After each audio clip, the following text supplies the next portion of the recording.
Good morning student. आज हम पढ़ेंगे श्रुति सम भिन्नार्थक शब्द। क्या होता है श्रुति सम भिन्नार्थक शब्द, इसका कैसे प्रयोग करते हैं हम।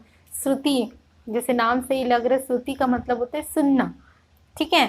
तो अब यहाँ पे बताई गई परिभाषा, हिंदी भाषा में अनेक शब्द ऐसे हैं जो एक आध अक्षर या मात्रा के अंतर के बावजूद सुनने में, देखने में, पढ़ने में एक से लगते हैं, किंतु उनके अर्थ में बहुत अंतर होता है। मतलब ऐसे शब्द जो दिखने में थोड़े बहुत एक समान होते हैं, या तो उनमें मात्रा का अंतर होता है, ठीक है।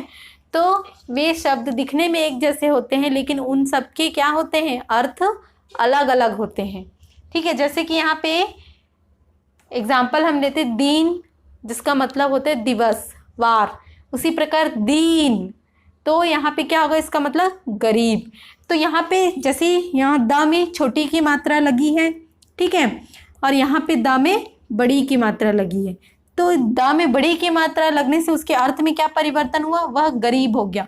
उसी प्रकार द में छोटी की मात्रा लगने से उसके अर्थ में परिवर्तन दिवस हो गया, यानी वार, सोमवार, मंगलवार, बुधवार, ठीक है।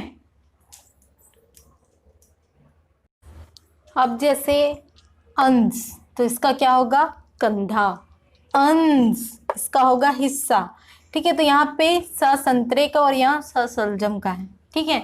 इस प्रकार छोटे छोटे मात्राओं का अंतर होता है, अक्षरों का भी अंतर होता है।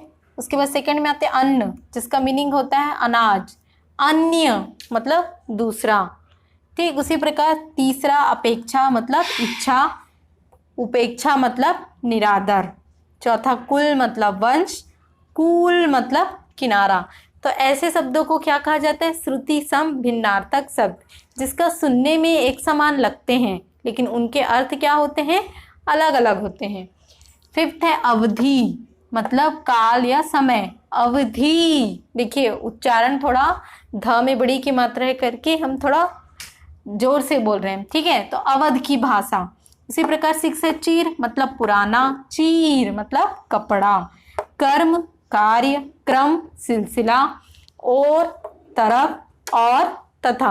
और भी ऐसे बहुत से शब्द हैं, जैसे तनु का अर्थ होता है दुबला पतला शरीर। तनु का अर्थ होता है पुत्र या गाय। उसी प्रकार आयात बाहर से आना।